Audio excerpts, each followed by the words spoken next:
Okay, hear me out. The beginnings of our modern world can be traced back to the Black Plague. This is the domino that fell that gave us the world we have today, for better or worse. But what happened? Come on, I'll show you.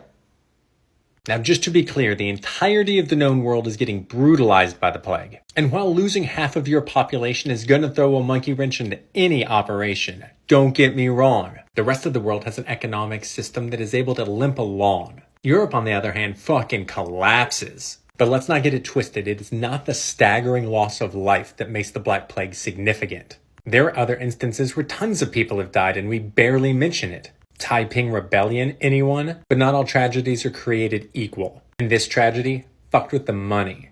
And that's significant. And it's really all because of the flavor of labor exploitation Europe chose to go with. Europe kind of had the same problem America has had. Society wants its free labor, but also recognizes that on its face, that premise is inherently unethical. Now, if you're someone like the Romans or the Greeks who think that natural classes exist in nature, this idea is no problem at all. Yes, some people are better than others. It's some people's natural position to be in the servant class. It's their being, their isness, their quiddity if we're being fancy. To deny your place in the servant class and say you wanted to be something like a merchant in those societies would be the same thing as a rock saying it wanted to be a chair. The idea is absurd. The natural predilection to get somebody else's labor for free gets a little murkier in Christian societies. At least in theory, everybody in Christianity is equal. So how do you justify the unpaid labor of a fellow Christian? Not a problem.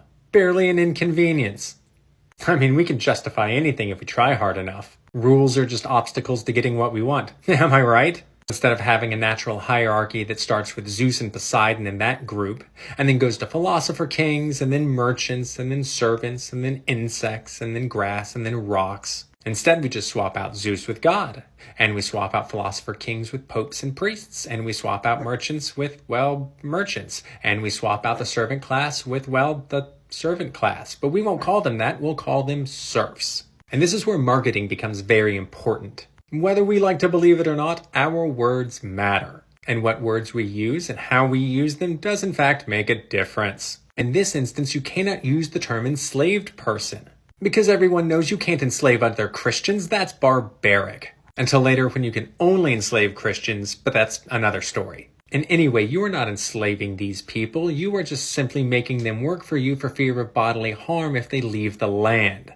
That's totally different. Because after all, it's not like you're not doing anything, you're protecting these people. And ideal or not, this system works as long as there is enough labor supply. But 1347 comes along and oops, now there's just a practicality issue. So you can't leave this very specific self-reliant area. But how many people have to evaporate from this area before it is no longer self-reliant? So despite what the local noble wants, you have to move. In an earlier episode, we mentioned an Egyptian town who lost 98% of its taxable base. Said differently, that town stopped existing, at least for a little while. And the same holds true in Europe. Like 1,500 German towns just disappear from the census. And the survivors have to go somewhere, and some people moving around doesn't seem like it would be that big a deal. And if the system were more flexible, it wouldn't be. But the system is not flexible. Because at its heart, feudalism is not a moneyed economy. Why would I pay you in money? I give you everything. Whose land are you living on? Whose food are you harvesting and then eating?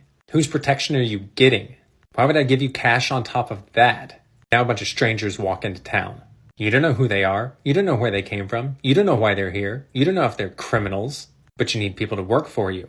But your land has been allocated, so where do you stick these people? But, and here's the weird thing, these people are saying that they don't want to be shackled to a parcel of land for generations. Instead, they're saying that they want to be paid in cash or some sort of specie. And what's even fucking crazier is they're asking for more cash than they would have been paid before the plague. Something about there being less of them, so we just don't have options? Do we even have cash? I've got a castle.